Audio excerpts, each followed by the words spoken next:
at 90s Wrestling Podcast. Today I've got a very special guest for me. He's a former United States six-man tag team, television tag team, and the winner of the Crockett Cup, along with the American Dream, Dusty Rhodes. He is the Russian Nightmare, Nikita Koloff. Hey, great. As I would say, James, in the old days, je t'aime. Hey, great to be with you, comrade. All the way from the UK, man. I love it. Yeah, thank you. When's the last time you've been over to England? You know, I was actually there just a few years ago with my sister, her husband, and my brother. My mom, believe it or not, as you guys would say there, my mom was actually born on the English-Scottish border up near, you've heard of Carlisle, up by the Scottish border? That's right, Carlisle.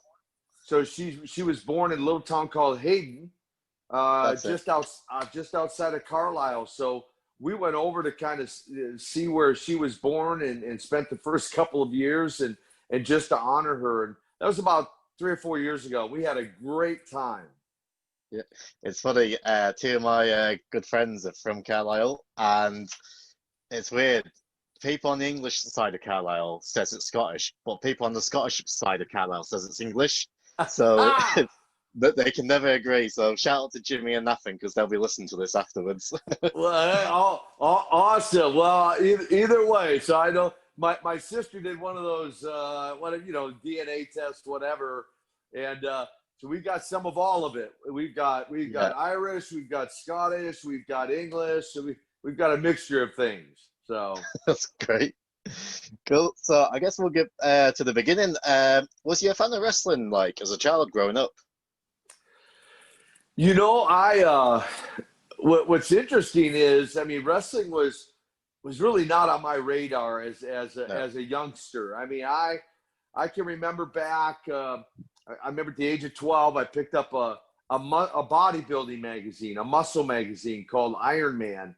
And I just got infatuated, James, with the guys in the magazine. I was like, oh my gosh, look at these guys. I remember saying to myself, I might have been maybe 100 pounds back in those days. But I remember going, one day I'm going to look like one of those guys. And then I started watching football, American football. And got a vision for that and thought one day I want to play in the National Football League. And so those two things all through my early years on into college really were my passion. I saw a little bit of wrestling on television, but never really entertained the idea of being a wrestler. Yeah, because I noticed when you were younger, you moved to Robbinsdale, Minnesota. And you went to the famous high school along with Barry Darsow, Brady Boone, which a lot of fans would know him as Battle Cat, Kurt Hennig, John Nord, the Berserker, Rick Rude, and Tom Zink. So, first thing I have to say, what did they put in the water in Robbinsdale? Hey, you left out one of the Mr. Perfect Kurt Hennig. Yeah, that's right. Yeah, Kurt Hennig. Yeah, sorry. Kurt Hennig. Oh, that's okay. Hey, and for the wrestling fan out there, the historian, I would take it one step further. Now, these guys predated the seven of us, but there were two other guys. One that actually, I'll give you a hint. We'll test your knowledge. He actually was a part of the AWA. Any idea who that might have been? I'll throw a guess. Hawk Animal? No. Well, they were both in the AWA, but this individual predated our entry into wrestling. He goes back. I'll give you another hint. He came out of college in the 50s, and he was a big name in the AWA for many, many, many years. Who owned it? Yeah. Remember? Gagne. Vern Gagne was right, also a graduate of Robbinsdale High School. And then one other guy. I didn't know that. Yeah, other guy. Now, this guy didn't wrestle, but he was famous for doing interviews. Any guess at what his name was? I know it's in the AWA, but I don't think it is, but I'm throwing a guess. Bischoff? No, wasn't Bischoff. Now, he made it big in WWF. Gene Oakland. Gene Okerlund. Come on, yes. Good job. Also a Robbinsdale graduate. So, James, I don't know what was in the water. I guess, I don't know. There was like iron in the water up there or something in the water tower. Yeah. And you mentioned earlier your main passion, like growing up, was football, but unfortunately, you suffered quite a bad injury. And it was actually, I think I got this right, it was Road Warrior Animal that introduced you to wrestling. He did. It's kind of the old, I used an old expression, turnabout is fair play, if you want to say it that way, because I actually recruited Road Warrior Animal out of Irondale High School to play college football with me. That's where I first met him. And we became best of friends. And then he eventually dropped out of college. Next thing I know, he's down in Georgia, Georgia Championship Wrestling, dressed up like this motorcycle guy. And eventually he calls me, he recruits me into wrestling. So that's kind of how that story goes. Cool. And I think your big break was getting to Jim Crockett, and Jim Crockett Jr., the first thing he made you do was shave your head and start becoming Russian. So how does that feel when they told you to shave your heads? Well, I didn't have, really, honestly, I didn't have a lot of reservations about it. What I thought when we had that conversation on the phone and he said, be in my office on such and such a day with your head shaved, I was like, bald. He said, I was like, okay. I mean, I'd never shaved my head up to that point. I had a full head of hair actually. And bald wasn't all that in back then. It wasn't all that vogue. But I thought to myself, hey, I mean, worst case scenario, your hair grows back, right? So I'll try it. And if this doesn't work out, then I just grow my hair back. So that was that deal. And the put you with Uncle Ivan Koloff and Don Canudo. I think I pronounced that right. And was it true the debut match? I know it went for like 13 seconds, but was it true that you've got a job as long as you don't trip over the ropes? Yeah, Crockett wanted us to get to the building early.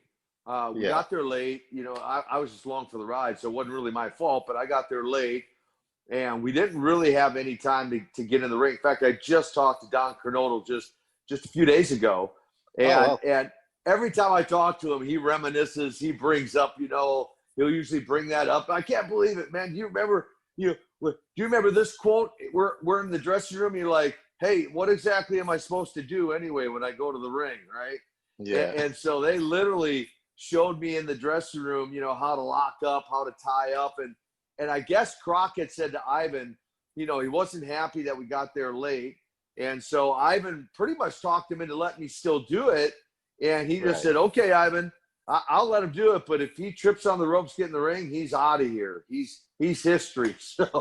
So, and I thought, James, well, how hard can that be? Getting in the ring. But if you've never tried to get in a wrestling ring before, and you don't know what you're doing, you can very easily trip and make a fool of yourself. I've seen it quite a few times, and like you said, it's a lot harder than it actually looks. Yeah, absolutely. Everybody thinks they can be a wrestler until they step into the wrestling ring. I could never do it. I've been a fan of it like my whole life, but if someone said to me, right, jump in, I'll be the first one to run out the building. So, well, that's me. But once management, I suppose, was comfortable with how much you improved, they decided to get Kanodo out of the group, and they brought in your old friend from Minnesota, Barry Darso, as Crusher Khrushchev. So, how did it feel like one of your high school friends coming along to join the group? Yeah, it was pretty cool. I mean, we, part of the storyline, part of the original plan was, and Kernodle and Sergeant Slaughter, you know that name? Yeah. They came up with the original idea of a nephew for Ivan. And the original plan was, I come in, well, they didn't know it would be me, but, I'm discovered. I come in, I become Ivan's nephew. And then eventually we double cross Kanodo because, even though he's a quote Russian sympathizer, he's still an American turncoat, right? and we were going to turn on Kanodo. He would bring in Sergeant Slaughter because they had wrestled together as a team in the past, Private Kanodo and Sergeant Slaughter. Well, went through the story all the way up to turning on Kernodle, but unfortunately, Slaughter went to the WWF at the time, and was having a pretty good run up there, and didn't want to leave, and so Kernodle ends up having a bunch of different opponents, Ole Anderson and his brother Keith Larson, and and several other partners, Ricky the Dragon Steamboat and others, to go against Ivan and I. And then we eventually bring in Darso, which it was just fun. It was fun to have Barry, back together like the old high school days when we played football together. Now we're wrestling as a team together. It was pretty cool. That's great. And I've always said it, like Barry Darso, I'd love to speak to him one day, but I've always said he's one of the most underrated workers, because when I was watching his stuff in Demolition, when he was Demolition Smash, and the way he completely changed his style from going from Smash to Repo Man, which a lot of people don't really take the gimmicks from the early 90s series, but I used to love it because that's what I was brought up on. I loved the Repo Man, and Barry Darso, I've always said, always been one of the most underrated workers. So it was nice to, used to his friends growing up, and he was excited for him to join us as a tag team. Yeah, and I would agree with that. I would agree. Barry was very, very underrated. I mean, he was down in Louisiana originally when I broke into the business. He was actually down there partnering with Nikolai Volkov, believe it or not. Yeah, that's that's what kind of gave us the idea to bring him into the Carolinas and partner up with Ivan and I and give him, christen him with the name Crusher Khrushchev. And his ability to be able to, as you said, to change characters and work different styles only spoke for his athleticism and his his ability in the ring. And I 100% agree. He was very underrated. Yeah, and not long after this, he's won the 6-man tag belts, and then a few months after that, you actually with Uncle Ivan won the NWA tag team belts, defeating Dusty Rhodes and Manny Fernandez. What was it like working against Dusty Rhodes, one of the all-time greats? It was awesome, and we actually had a number of single matches to get against each other as well. We did an arm wrestling thing against each other. That led into an angle to have some single matches, which eventually led to tag team matches, and winning the belts against him in the Raging Bull was certainly memorable. And as you said, as legendary as he was, and as schooled in the business, and really had a brilliant mind for the business. I mean, he gets so much credit on many of the things I did, that it was phenomenal to be able not only to wrestle against him, but then later on become the superpowers and wrestle with him. Yeah, I'm looking forward to talking to that. But soon after this, you found yourself working with the Road Warriors, Talking Animal. Was they as tough in the ring as what people say? Yeah, they were a couple of the strongest guys I ever worked with by far. No question, no doubt about that.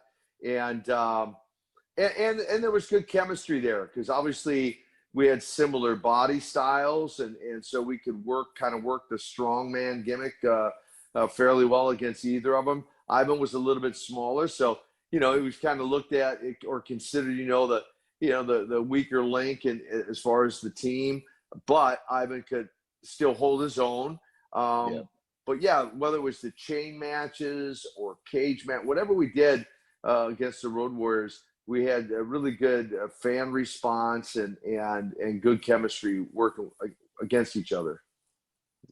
I've always said Animal was more for the business, but Hawk was more the party boy. What's the wildest story? What's the wildest thing you've ever seen him do in person, possibly? Where he's just like gone off the rails, like a fun story. So here's the deal with.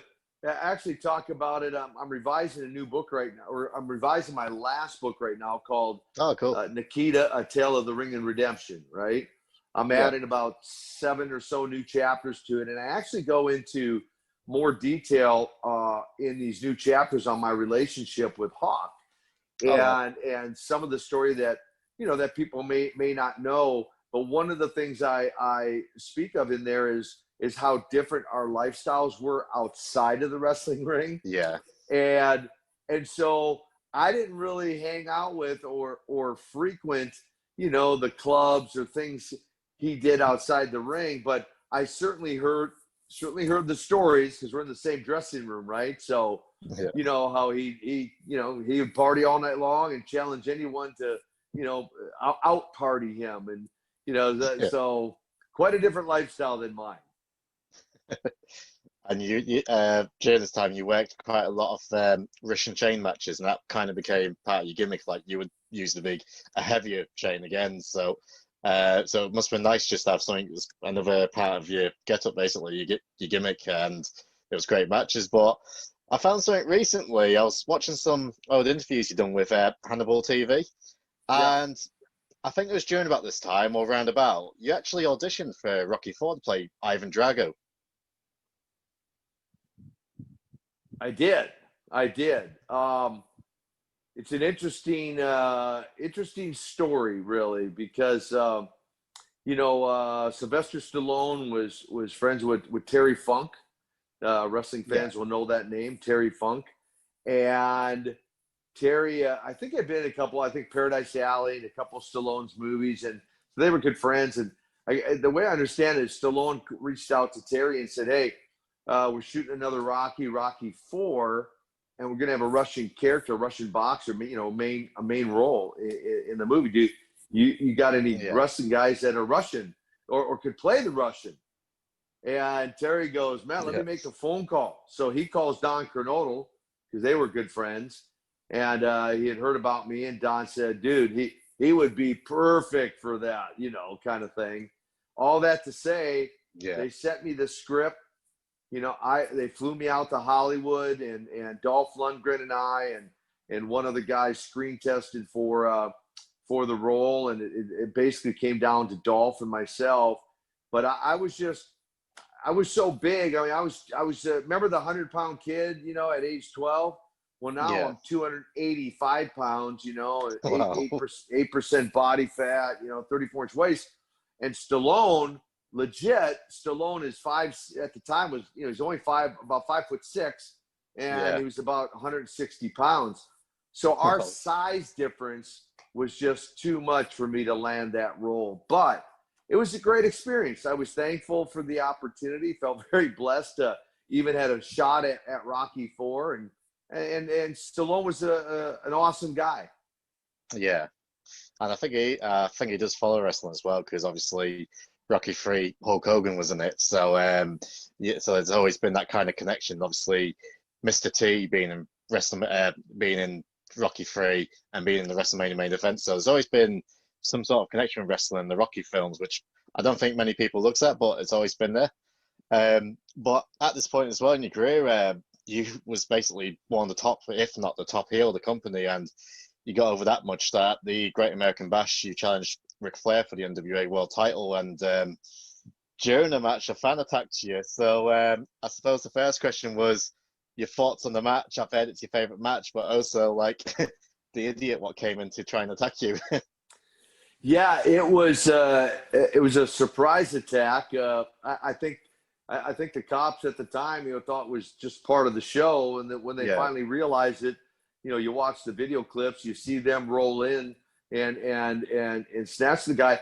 But it caught me by surprise because, you know, it's my first match, and keep in mind, I'm still very new to the business. Now, you mentioned the 6-man title, the world tag title, and now I'm wrestling the Nature Boy Ric Flair only 13 months into the business. So I'm still a newbie, right?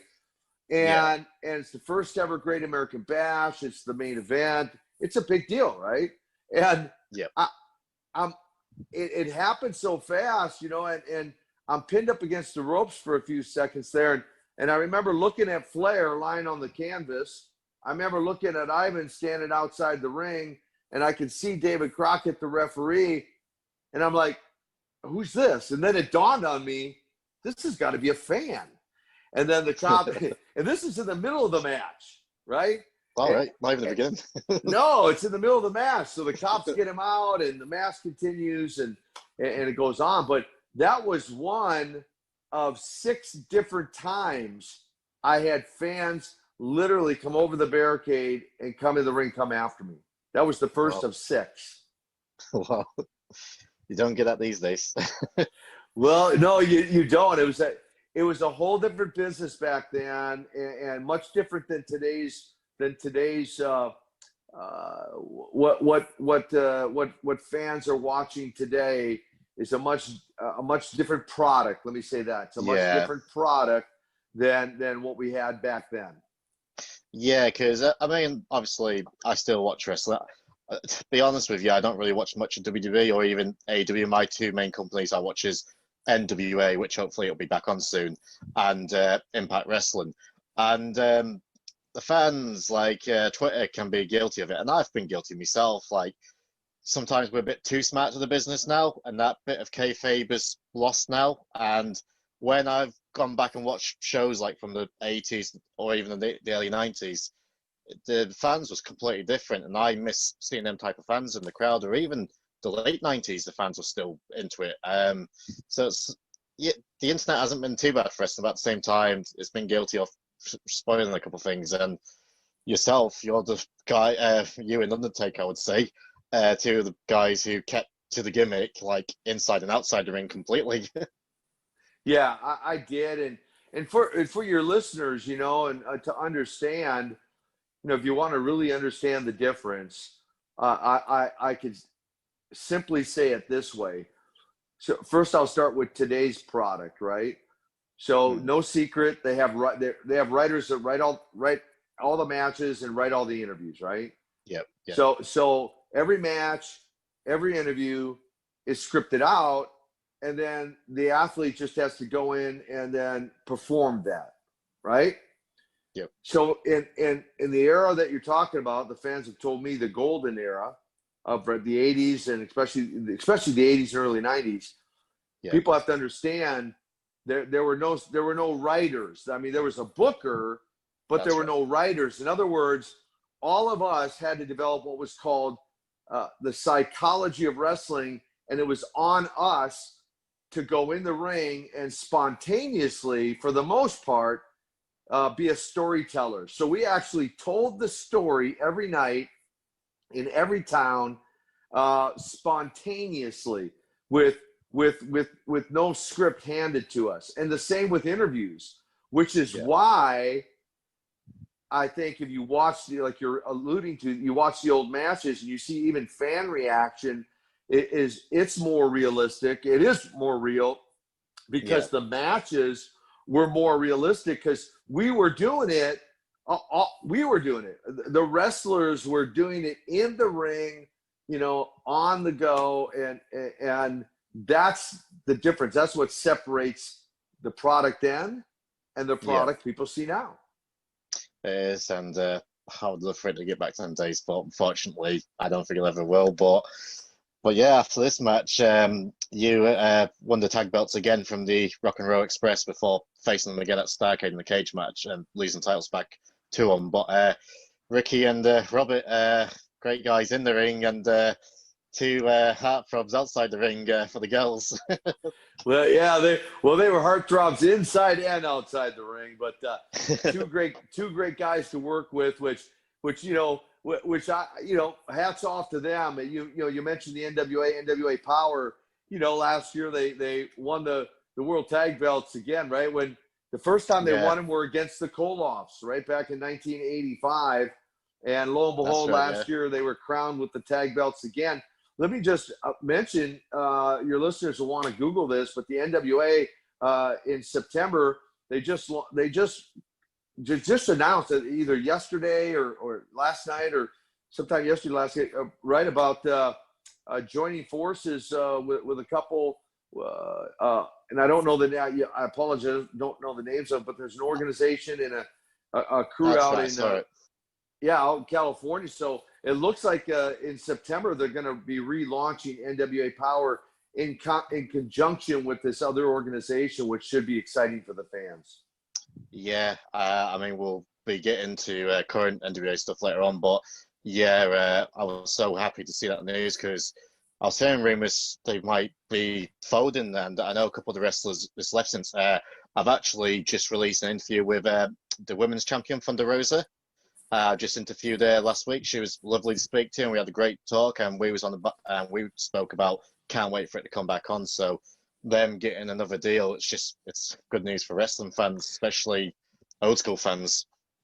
Yeah, it really is. And you know, I went down and did an episode for them and in this past December and brought a couple guys down there with me. We're building a little story there with the Koloff legacy, the Koloff dynasty, and fans can research that a little bit more and find out more about that. But I say that to say this, you know, again, it brought me back. Two things. When I walked into the studio, now it wasn't,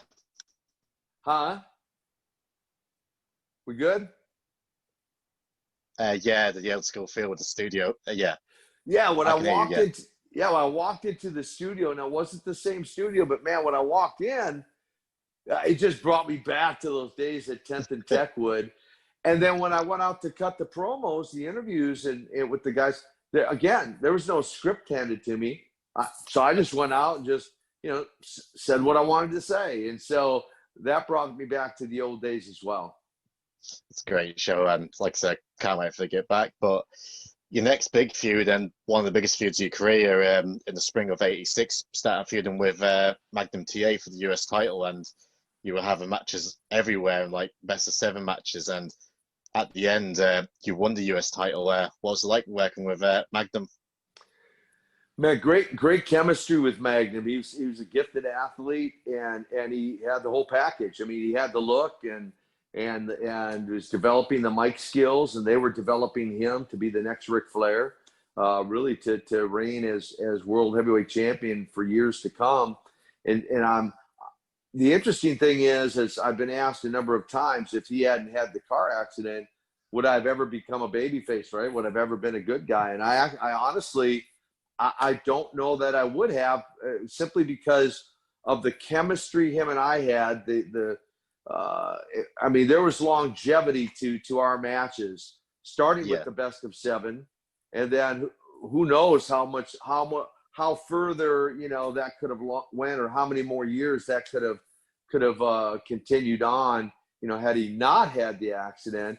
But I have nothing but great memories working with Terry. We had similar styles. We both worked what we like to call very snug, and because we both wanted it to be believable. And so, we just in the fans. I mean, the fans, as you alluded to earlier, at the time, was voted #1 most hated in wrestling at the time, and of course, you know, he was one of the top fan favorites. So it worked great.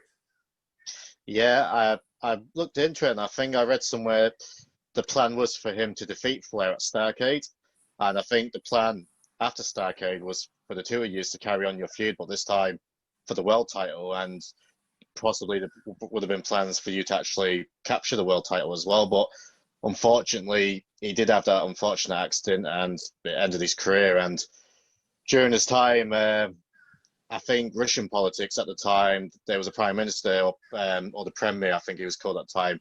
It was getting really popular with especially Americans, and Dusty Rhodes struck while the iron was hot, and he turned you from one of the biggest heels into one of the biggest baby faces. And your reaction, the fans' reaction when you came out in the North Carolina, it was amazing.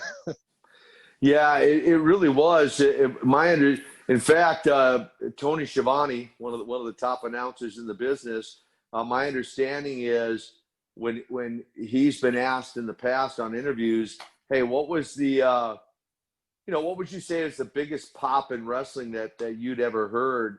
And my understanding, Tony says the night Nikita Koloff turned babyface, came out to Dusty's rescue, his aid, if you will, he said was for him. Which, look, he's been around a lot of big matches, so I take that as a real compliment, and certainly that night was very memorable. How did you feel personally turning face from heel? I mean, I don't know what merchandise was like back then, but obviously faces sell more merchandise. But besides that, how did you feel like turning babyface after knowing nothing but being a heel, I suppose? Well, it was it was interesting. I mean, obviously, you know, there was some to learn on that, being on that side of it. And a little interesting side note, you know, Crockett's weren't doing a ton of merchandising back then, but one thing they did do was T-shirts. And one of the interesting things was, even though I was, you know, as you said, one of the hottest heels, one of the hottest bad guys, the only T-shirt that at the time was outselling mine was Nature Boy Ric Flair. And so even though they loved to hate me, my T-shirt was still selling like hotcakes. And so to make that turn and now have that experience on that side of it was just that. It was a great experience. And I'm glad I had the opportunity to be on both sides. Yeah. And so because of the plan's change, you ended up starting feuding with the Horseman with Dusty, and then you faced Flair for the title, but unfortunately went to a double DQ. But not long after this, your friend Barry Darso left for the WWF, and sort of he asked you to join him, but you decided not to. I've heard interviews you explain your reasons, but for people who listens to my show, why didn't you join the WWF? Well, the word loyalty. I just felt a deep loyalty to Jim Crockett and Jim Crockett Promotions. I mean, Jim was the one who rolled the dice, if you will, and took a chance. Even though I had no experience ever in a wrestling ring or in amateur wrestling, he took a chance and gave me an opportunity. And yes, I took the ball and run with it, but I just felt a real loyalty to the Crockett's and really to the NWA. And I worked so hard on my character, you know, the Russian Nightmare, and I worked so hard on that character. I just really didn't feel like going up to New York and changing characters. Now, we already mentioned, right? Barry was able to transition from one to another and I didn't want to do that. I wanted to maintain that persona, the Russian Nightmare. And so even though I probably passed up, you know, who knows how many millions of dollars, most likely, you know, wrestling Hogan and everyone else, I just felt a real loyalty to the Crockett family and to the NWA. Speaking of the Crockett family, not long after this, you won the Crockett Cup with Dusty. How did that feel? I think you were only the second ever winners of it as well. I think I've got that right.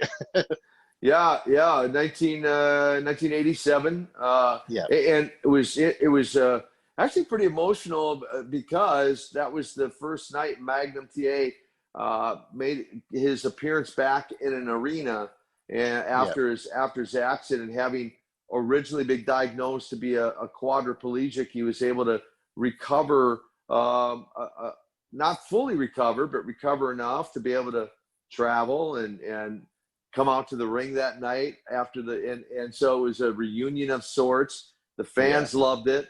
Dusty and I loved it, and it was great to be a part of history. Yep. And while this time as well, you worked a lot with the Four Horsemen. It was you and Dusty, and you started teaming up with the Road Warriors against the Horsemen. What's the Horsemen like behind the scenes? Ric Flair and the Andersons and Blanchard, I suppose. I mean, great, certainly consummate workers in the ring. I mean, any combination. It could have been an 8-man tag, a 6-man tag, a tag match, a single match against any of those guys.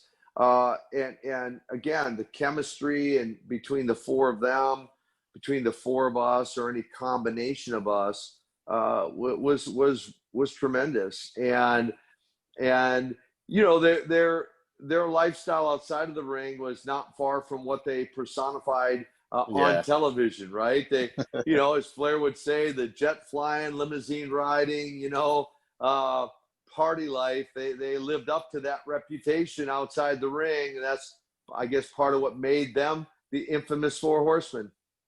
Yeah. And during this time, you was kind of doing like an injury angle, and I think you was in a War Games match. But around about this time as well, you started feuding with Lex Luger, and the injury angle came into play, and he ended your 11-month reign as the United States champion, which I think that's the 5th longest. I think I've got that right. Lex Luger, working with him, what was he like? He was, I like Lex. A lot of people, had issues with Lex and his personality, and by his own admission, he might not have been the easiest guy to get along with, but for whatever reason, he and I got along together, and I enjoyed not only working against him, but even eventually a few times working with him, or at least traveling with him from town to town. And again, big, strong guy. So, from an angle standpoint, it made, I felt, for some very good matches that the fans could really believe in, just because of our bodies, the size of each of us, and our styles of wrestling. Yeah. And after this, you won the TV title from Tully Blanchard. But not long after that, you took some time off to look after your first wife, who was ill at the time. And sadly, she passed away the following year. But during this time as well, you changed your look. You started training clean, I suppose, and you started sporting the new crew cut. So what was it you saw that, say, steroids, it was affecting people unhealthy, and you thought, might as well get myself healthy early, avoid all the problems later on in life, and things like that?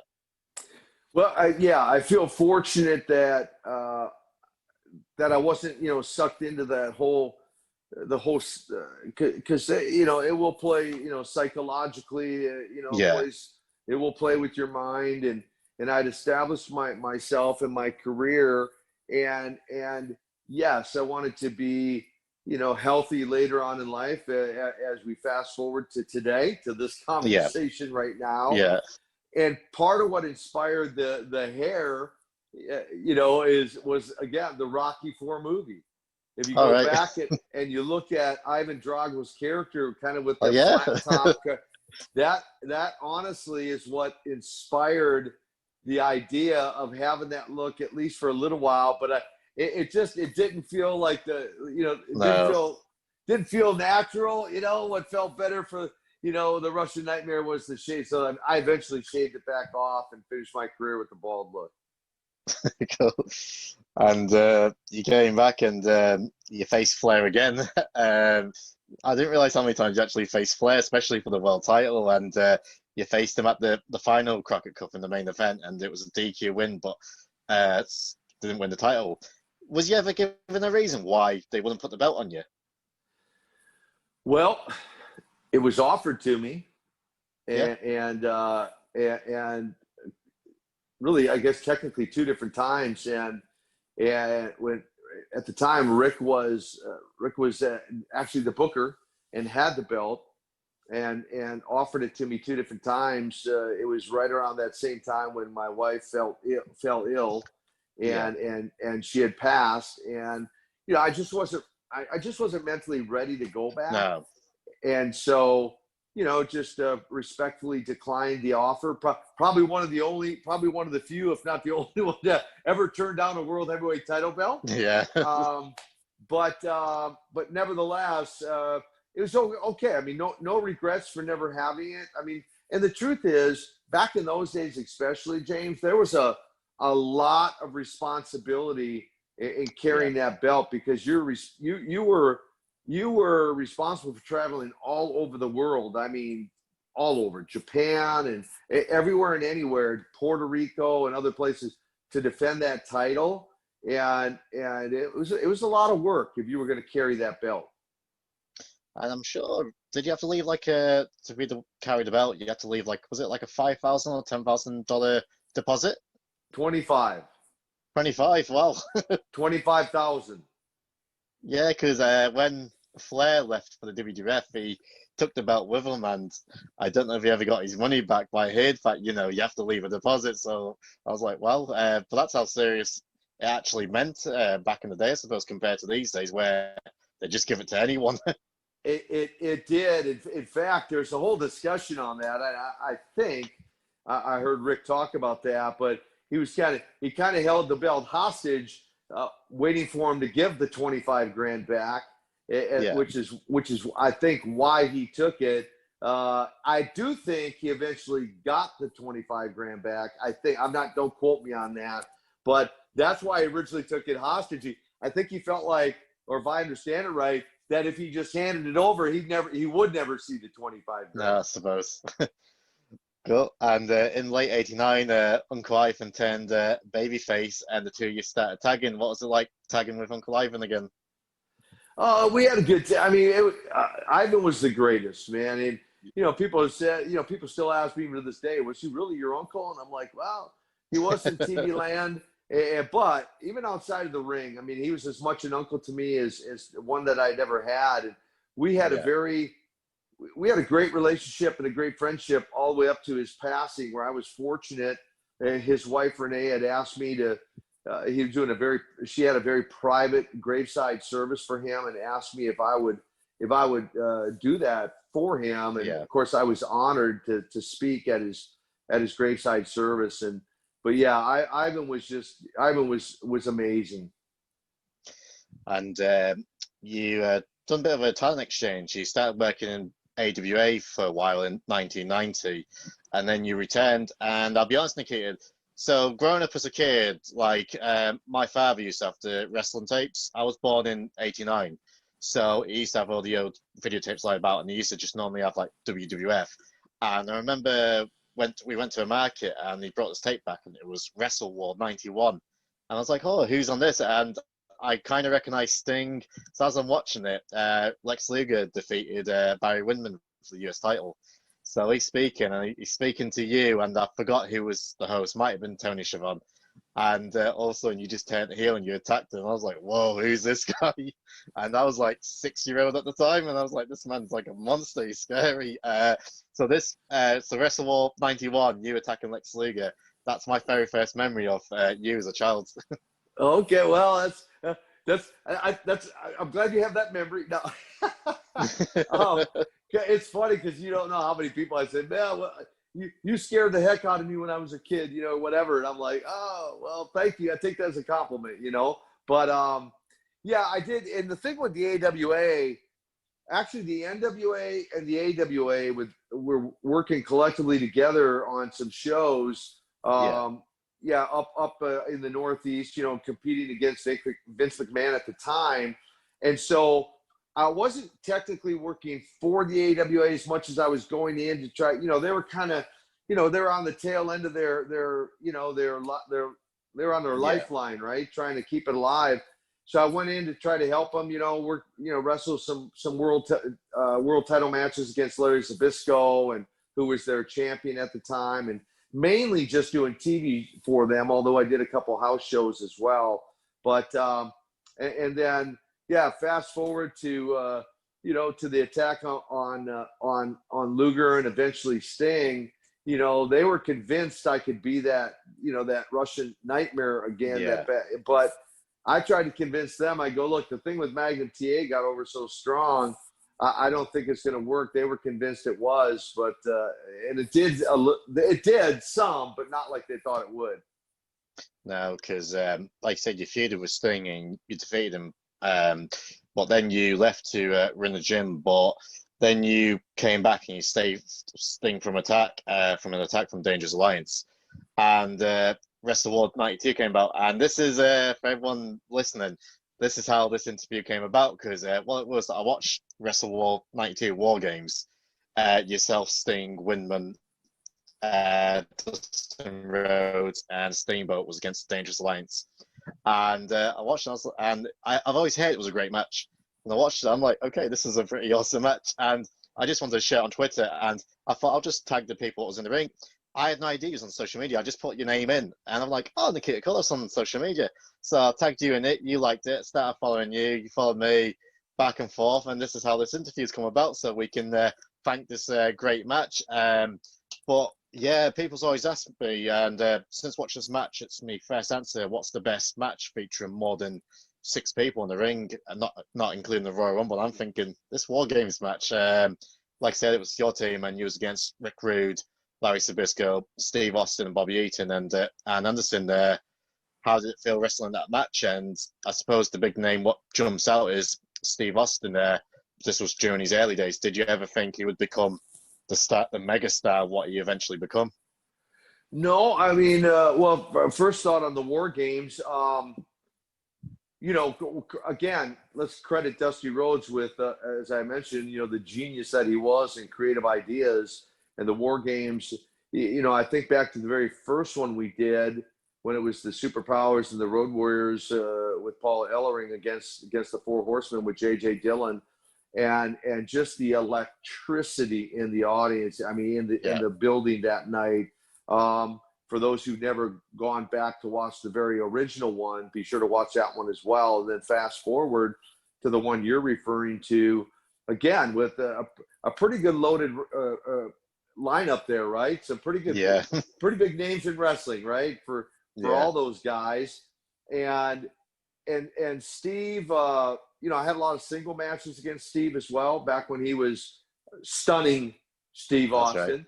Right. And you know, little did I know he'd go on to New York and, you know, shave his head and grow a goatee. and I joke with people. I say, someone said, hey, you know, before Goldberg, before Austin, there was the Russian Nightmare, Nikita Koloff, right? You know, kind of ha ha ha.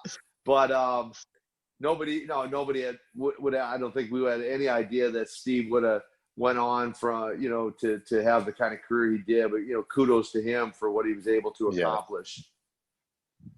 And after this, you start feuding with another one of your Minnesota high school friends, Rick Rude, who's one of my all-time favorites. I love Rick Rude, and he had a great career up in New York, I suppose, and in WCW. What was Rude like? I've always heard he's one of the legit tough guys, and also he's just a great family man. Like, loved his wife and kids. Always wore his red and ring when he was wrestling. A legit gentleman. What was he like? Yeah, great guy. Even thinking back to my high school days, he was a tough guy. His dad was a Golden Gloves boxer. Oh, well, didn't know that. Yeah, which is part of what made him such a tough guy. From what I remember, his dad used to use him as a punching bag sometimes just to toughen him up. You know, kind of one of those stories, you know. But to work with him in the ring, I mean, he was great to work with. I can think of right now, for example, a cage match that he and I had in Minneapolis, and it was interesting because he was working heel at the time. I was working baby faces right at the tail end of my career, and Ole Anderson was the agent there that night, giving out the finishes, and they wanted him to go over, which, you know, usually a heel never goes over in a cage match in those days, right? I mean, the baby face gets his, and we didn't really have much of an angle working, but that's what they wanted. So Rick came to me, and he knew that. And he's like, man, I don't know what's going on, but here's the deal. I get my hand raised. You do whatever you want, man. You want to lay me out, you know, knock me out, whatever you want to do, you do it. And that's the kind of guy he was. He was always like me. He was always about business with me anyway. And I feel everyone else that I know of that he worked with, he was about, hey, what's best for the business. And then outside the ring, I had the opportunity a few years ago to meet some of his children, and it was wonderful to meet them. And you're exactly right. He was a great family man outside the ring. Yeah, I would love to speak to his eldest son, Richard, and just to talk about his father and talk about his career. So hopefully one day I can make that happen. Be a good conversation to have. But yeah, I suppose after this, I suppose it was your last series of matches.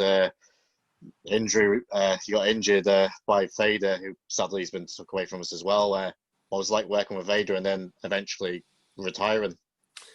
Yeah, Vader was interesting. I've heard the story between him and Paul Orndorff.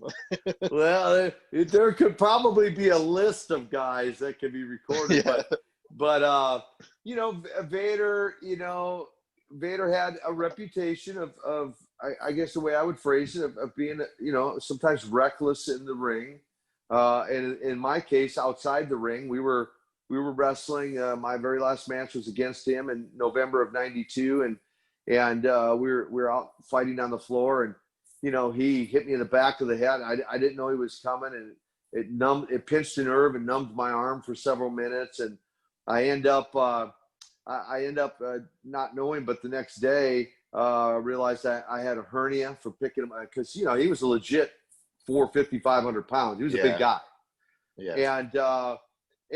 And so, again, it made for some good matches just because, just how big he was. But, I was still working the strongman, gimmick, if you will, and my style. And a little side note to that, years later, there was a WrestleMania in Miami, and he and I were on the same autograph show signing. And he actually came to me, and this is, I don't even know, what, 15 plus 20 years later. And he came to me and actually apologized for injuring me that night, and which I thought, was incredibly humble of him to do. But he was very sincere. He said, "Look, I just want to apologize, ask for your forgiveness, man, for injuring you." Now, for the record, for your listeners, that wasn't career ending. That match was not career ending. Although I sustained 2 injuries that night, it was just part of my decision. It just led me to fulfill what I decided when I first got into wrestling, was that I was going to walk away essentially on top of the business and not hang around all that long, and leave on top. And he just kind of helped accelerate that decision. Yeah, because I think I've heard you say before, like, you always had the plan to leave it by the age of 35, and I think you actually left at 33, and you thought, and I think you said you had them 2 injuries, and what's the point coming back for 2 more years and do further damage to yourself? And like, you're still in very healthy condition, and you walked away at the right time. And as much as I love seeing some of the the old timers, who I respect all of them, they're still working these days. Sometimes it can be a little bit sad to see, like, they're still working and putting themselves through all that pain. So you walked away, but you found your calling in life, because the following year you discovered God and your Christian faith. And I think it was Ted DiBiase who baptized you. Am I right? Yeah, actually, it's a pretty cool story, for sure. Yeah, 11 months later, after I made that decision, you're right, exactly. I found myself at an altar, surrendering my life to Jesus. And that decision ends up setting me on a path that in a million years I never would have dreamed of. From that decision in 1993, fast forward to today, James, I now have traveled to 30 different countries. I've been in all 50 states. I've preached in 1,200 plus churches. Lex Luger and I actually have a ministry together called Man Camp. Yeah, for your listeners, they can check out mancamp.info. That's the website. That's the shirt I'm wearing, Man Camp. I saw that, yeah. Right? So that's a men's ministry that Lex Luger and I co-facilitate. But and then actually where DiBiase baptized me was in Israel, in the Jordan River, where Jesus was baptized, and that's right. It's actually on my Facebook page. So my mother is a born again Christian, and I was brought up in a Christian home. Yeah. So awesome. I'll be honest, Nikita, I don't go to the church, and I don't read my Bible as much as I should. I really should. But with my kid, I said to you last night, I've got 3 sons. I've got a 6-year-old and 2 3-year-olds. And I try to like raise them right, and like the old Christian beliefs and things like that, just basic right and wrong. And it's something good, because it's something I've noticed, especially in society. It's something that seems to be gone, especially from inner city schools. They don't like to teach the Christian faith because they think it offends people. And I'm like, it doesn't. It's just teaching you basic principles and structure, a good family structure. So but yeah, like when I was looking at your Christianity and things like that, I was great. It was great. And like seeing that Ted DiBiase, another one of my favorites, he was the one who actually baptized you. I thought, oh, that's pretty fun as well. Yeah, it really was pretty cool. And it was honestly a very emotional experience, as you might guess. Think about it. You hear about Jesus being baptized in the Jordan River by John the Baptist, and now here I am standing in the Jordan River, where our guide said was probably very much near where John the Baptist baptized Jesus. And The other part I want to comment on that is just say kudos to you, congratulations to you, and acknowledging, you know, your children and being that model for your children and instilling, Thank you. you know, just good morals. And right, and I agree with what you said, that, you know, the thing about the Bible is there's just nothing but good sound principles, and it teaches good morals and sound principles, and no downside to that. I mean, there's really not, right? No.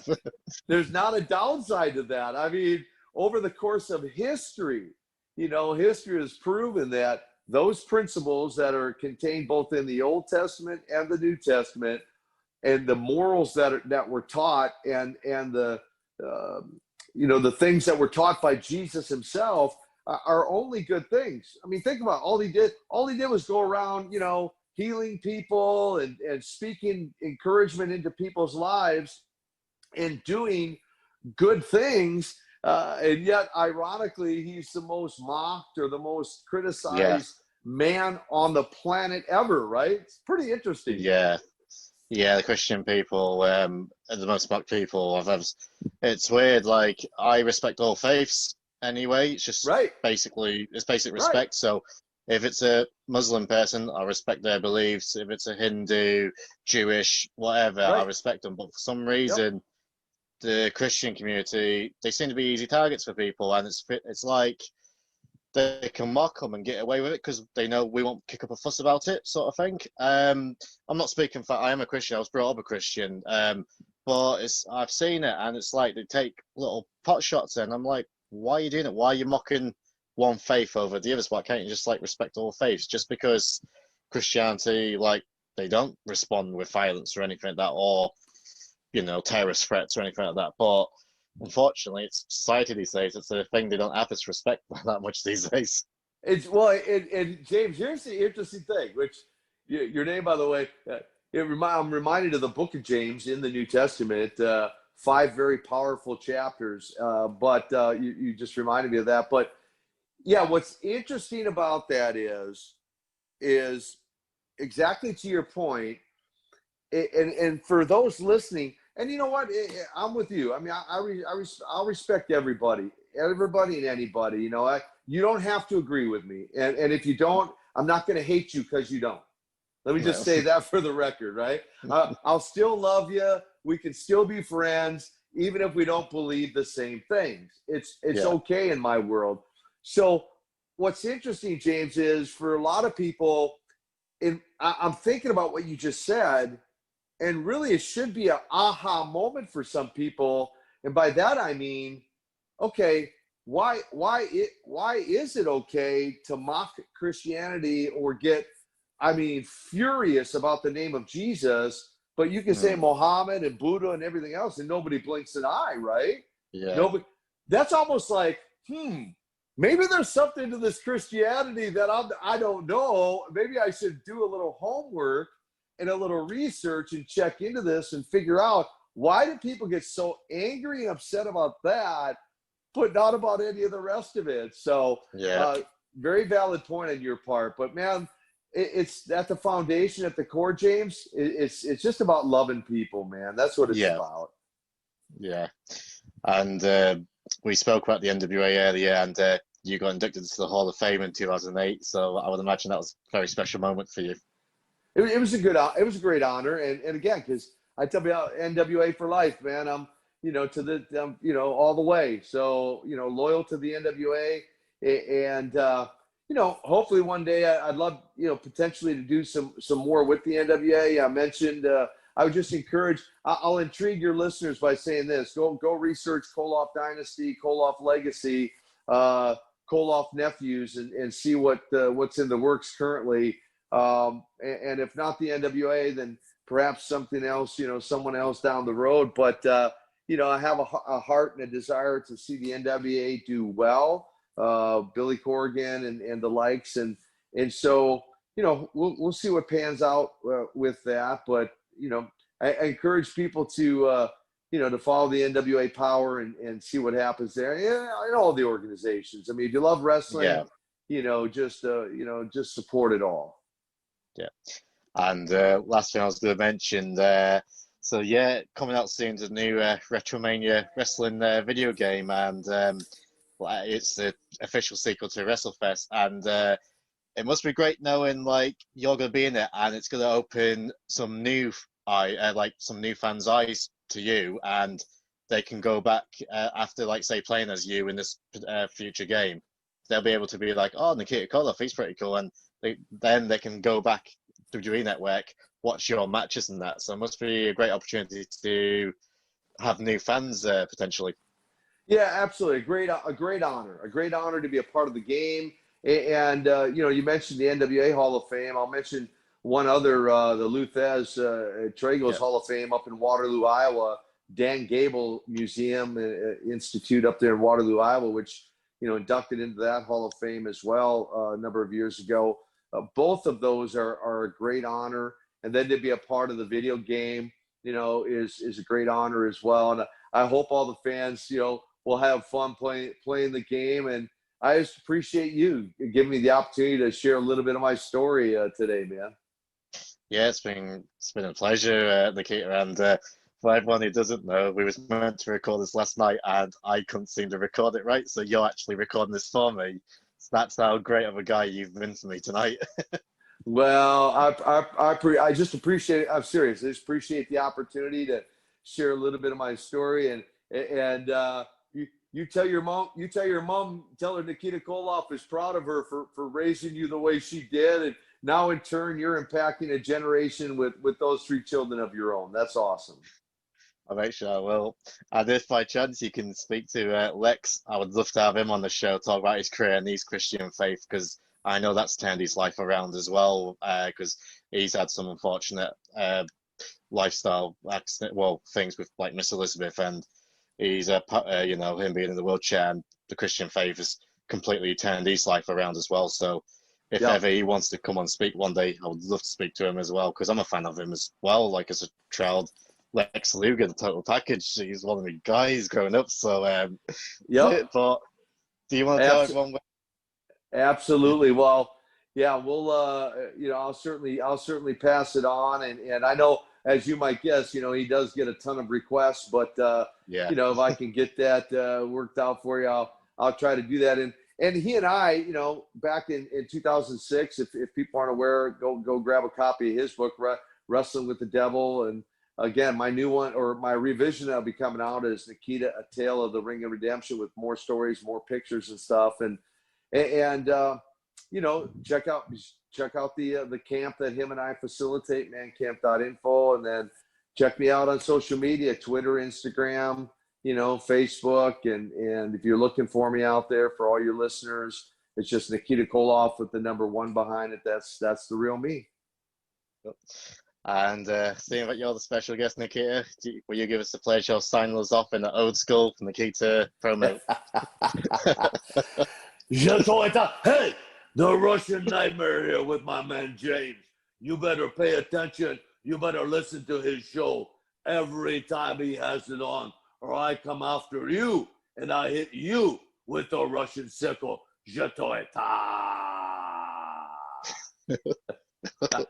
That's great.